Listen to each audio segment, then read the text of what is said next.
السلام علیکم students, Arabic optional میں آپ لوگوں کو میں نے جو پچھلا لیکچر دیا تھا اس میں کلمہ اور اس کی اقسام یعنی اسم، فعل اور حرف کے متعلق بتا دیا تھا۔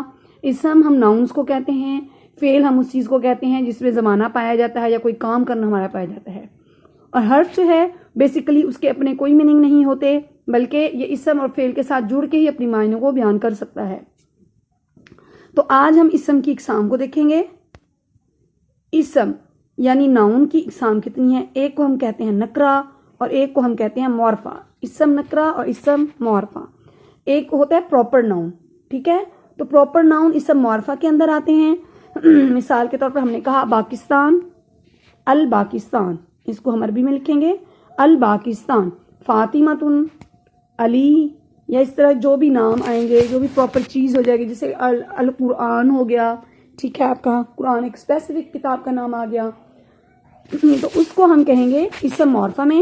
اور اسم نکرہ کے اندر پراپر ناؤن نہیں ہوتے، یہ کوئی بھی ناؤن ہو سکتا ہے۔ مثال کے طور پر کتاب، شجرۃ یعنی درخت ہو گیا، اس کے علاوہ ملک، کوئی بھی جو ہے وطن، کوئی بھی ملک ہو گیا، کسی بھی قسم کا وطن ہو گیا، اسم ہو گیا یعنی کسی بھی شخص کا کوئی نام ہو گیا، مجھ اسپیسیفائی نہیں کیا گیا کہ وہ نام کون سا ہے، ٹھیک ہو گیا۔ اسم کی اقسام کے بعد ہم لوگ دیکھیں گے فعل کی اقسام۔ فعل کو ہم بیسیکلی 3 حصوں میں ڈیوائڈ کرتے ہیں اردو اور انگلش میں، جس کو ہم ماضی، حال اور مستقبل کہتے ہیں۔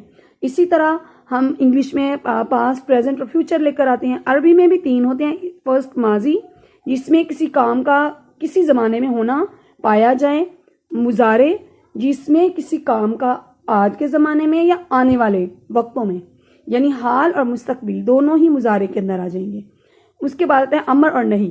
امر میں ہوتا ہے کسی کام کے کرنے کا حکم دینا، اور نہیں کے اندر کسی کام کو کرنے سے منع کر دینا۔ تو یہ ہو گیا آپ کے پاس امر اور نہیں، یعنی ماضی، مضارع، امر اور نہیں۔ یہ تو ہو گیا آپ کے پاس فعل کی اقسام۔ اس کے بعد ہم لوگ دیکھتے ہیں فعل ماضی کی اقسام میں کون کون سے ہیں۔ اس میں ایک آتا ہے ماضی مطلق، ماضی قریب، ماضی بعید، ماضی استمراری، ماضی شکیہ اور ماضی تمنائی۔ یہ ان کی جو مزید فردر ڈیفینیشنز ہیں وہ بھی میں کلاس میں اسی طرح لیکچر میں آپ لوگوں کو پڑھاؤں گی۔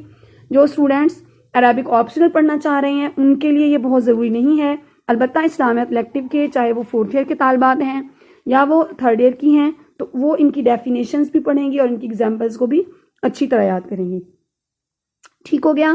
تو ہمارے پاس ماضی کی کون کون سی اقسام ہیں؟ ماضی مطلق، ماضی قریب، ماضی بعید، ماضی استمراری، ماضی شکیہ اور ماضی تمنائی۔ تو یہ سارے ایگزامپلس کے نام جو ہے وہ آپ لوگوں نے یاد کر لینے ہیں۔ اس کے بعد ہمارے پاس فعل کی اقسام میں آ جاتے ہیں فعل لازم اور فعل متعدی۔ تو اس میں فعل معروف اور فعل مجہول، یہ میں آپ کو آسان سمجھانے کے لیے بتا رہی ہوں۔ جو آپ پیسو ایکٹیو پڑھتی تھیں تو یہ بالکل ویسے ہی ہے۔ جو سمپل جملہ ہوتا ہے، مثال کے طور پر میں نے اس کو مارا، یا وہ ایک مرد مارتا ہے، ضربا، تو یہ فعل معروف میں آ جائے گا۔ مجہول کے اندر آئے گا کہ وہ ایک مرد مارا جاتا ہے، یعنی یہ مفعول کے وزن پہ آ جائے گا۔ اب اس شخص کو مارا جا رہا ہے، نہ کہ وہ کسی کی پٹائی کر رہا ہے۔ جس شخص کی ہم بات کریں گے وہ مفعول ہے، یعنی اس کو مار لگ رہی ہے۔ تو یہ سمپل سا ان کے درمیان ڈفرینس ہے، جو کہ جب آپ گردان پڑھیں گے تو اس میں مزید آپ کو کلیریفائی ہو جائے گا۔ آپ لوگوں نے اسم معرفہ اور اسم نکرہ پیچھے میں نے بتایا تھا، تھوڑا سا اس کو ڈیٹیل میں دیکھ لیتے ہیں۔ اسم نکرہ وہ چیزیں ہیں جو عام چیزوں کے لیے استعمال ہوں، یعنی ایک ہی قسم کی چیزوں جو مشترک ہوں۔ مثال کے طور پر کتاب، رجل، فرس، ماء، بلد، کچھ بھی ہو سکتا ہے، اسپیسیفک نام نہیں ہے، عام چیزوں کے نام ہیں، پراپر نہیں ہے، تو اس کو ہم کہتے ہیں اسم نکرہ۔ اسم معرفہ کے اندر معین اور مخصوص چیزوں کے نام آ جاتے ہیں، جیسے الکتاب، کوئی اسپیسیفک کتاب ہو گئی، خالد، کوئی اسپیسیفک پرسن ہو گیا، ٹھیک ہے۔ نکرہ کا ترجمہ عام طور پر لفظ کوئی ایک، چند اور کچھ سے کیا جاتا ہے۔ معرفہ کے ترجمے میں لفظ خاص یا مخصوص لگانے کی ضرورت نہیں ہوتی، بلکہ یہ سمجھنے والے کے ذہن کے اندر ہی موجود ہوتا ہے۔ اس کے بعد جو ہے نیکسٹ آپ لوگ دیکھیے اسم معرفہ کی اقسام۔ 2 اقسام ہم اس کی دیکھیں گے۔ اسم علم، یعنی افراد اور اشخاص اور شہر وغیرہ کے خصوصی نام جو مخصوص طریقے پر رکھ لیے جائیں، جیسے خالد، محمود، دلی، مدینہ، مصر، عراق وغیرہ۔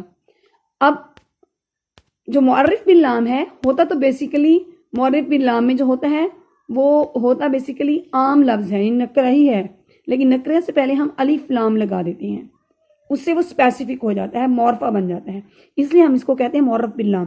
مثال کے طور پر البیتو، ایک گھر، اب ہم نے اشارہ کر دیا کہ فلاں گھر۔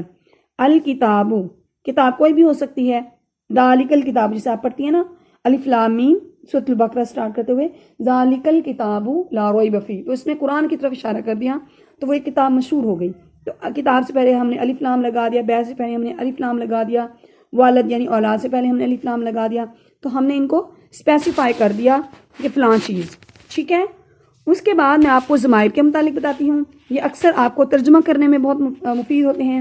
ضمیر کی بیسیکلی دو اقسام ہیں، مثال کے طور پر ہم لکھتے ہیں علی اسکول گیا، اس نے پڑھائی کی، تو یہ اس نے، وہ، یہ ساری جو چیزیں اس کو ہم کیا کہتے ہیں؟ ضمیر، ٹھیک ہو گیا۔ اب جو ضمیر ہے اس میں آپ لوگوں نے جو ہے وہ، کیونکہ ہم بار بار اسی لفظ کو یوز نہیں کر رہے ہوتے، اسی نام کو یوز نہیں کر رہے ہوتے، اس لیے ہم اس کی جگہ کوئی اور ورڈ جیسے وہ، تو، تم، آپ، یا اسی طرح اس کا، اس کی، یہ ہم لگاتے ہیں، تو اس کو ہم ضمیر کہتے ہیں۔ اب ضمیر کی دو اقسام ہے عربی میں، ایک کو ہم کہتے ہیں منفصلہ، ایک کو ہم کہتے ہیں متصلہ۔ منفصلہ ورڈ سے علیحدہ ہوتا ہے، اور جو متصلہ ہے وہ ورڈ سے جڑا ہوا ہوتا ہے۔ جس دن میں آپ کو متصلہ کی گردان بتاؤں گی اس دن آپ لوگوں نے اس کو اچھی طرح دیکھنا ہے، ٹھیک ہے۔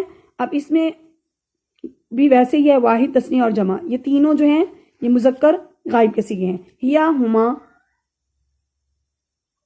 سوری یہاں پر یہ ضمیر منفصلہ کے نہیں ہیں، ایک منٹ، ہاں جی، یہیں پہ ہم لوگ اس کو کریکٹ کر لیتے ہیں۔ اس کے وہ ایک مرد، ہوا، ہما، ہم، یہ اس طرح آئے گا، ٹھیک ہے۔ وہ ایک مرد، وہ دو مرد، اور وہ سب مرد، یہ سارے جو ہیں غائب کے ہیں، وہ ایک مرد، وہ دو مرد، اور وہ سب مرد۔ اب یہ پھر عورتوں کے لیے آ گئے، اور یہ بھی مذکر غائب، مؤنث غائب کے ہیں، ٹھیک ہے۔ واحد، تثنیہ اور جمع، ہیا یعنی وہ ایک عورت، ہما وہ دو عورتیں، ہننا وہ سب عورتیں۔ اسی طرح نیکسٹ مذکر غائب کا آپ کے پاس آ رہا ہے، یعنی انتا، تو ایک مرد، انتما تم دو مرد، انتم تم سب مرد، یہ اب حاضر کے ہیں، تو ایک مرد، تم دو مرد، تم سب مرد، اس طرح کر کے جو ہے یہ گردان آپ لوگوں کی کمپلیٹ ہو جائے گی۔ اس کے بعد یہ پھر مؤنث کے لیے ہے، یہ پھر مؤنث حاضر کا ہے، تین صیغے ہیں اس کے، انتی یعنی تو ایک عورت، انتما تم دو عورتیں، انتنا تم سب عورتیں، تو یہ آپ کی گردان ہو گئی۔ اس کے 12 صیغے ہو گئے، مزید آپ کے 2 صیغے رہ گئے ہیں جو کہ میں ابھی آپ لوگوں کو جو ہے وہ بتاتی ہوں۔ انا یعنی میں ایک مرد، نحنو ہم سب مرد۔ اب ایک دفعہ میں آپ کو یہ گردان کی جو ہے وہ پک آپ کو دکھا دیتی ہوں، کمپلیٹ جو لکھی ہوئی ہے جہاں پہ میں نے، تاکہ آپ لوگوں کو آسانی ہو جائے اس کو دیکھنے میں۔ یہاں پہ یہ دیکھیں کمپلیٹ لکھی ہوئی ہے، یہ آپ لوگوں کو نظر آ رہی ہوگی۔ ہوا، ہما، ہم یہ سارے مذکر غائب کے ہیں۔ اس کے بعد ہیا، ہما، ہننا یہ مذکر مؤنث غائب کے ہیں۔ انتا، انتما، انتم یہ مذکر حاضر کے ہیں۔ انتی، انتما، انتنا یہ آپ کے پاس جو ہے اس کے ہو گئے مؤنث حاضر کے۔ اس کے بعد انا، نحنو یہ آپ کے پاس مزید جو ہے وہ ہو گیا، ٹھیک ہو گیا۔ ہوپ سو آپ لوگوں نے اس کو بہت اچھی طرح سمجھ لیا ہوگا۔ تو انشاءاللہ اس لیکچر کو اچھی طرح پڑھنا ہے آپ اسٹوڈنٹس نے۔ نیکسٹ لیکچر میں انشاءاللہ مزید جو ہے وہ کچھ ہم لوگ دیکھیں گے، اس کے بعد آپ لوگوں نے جو ہے اس کو اچھی طرح کرنا ہے۔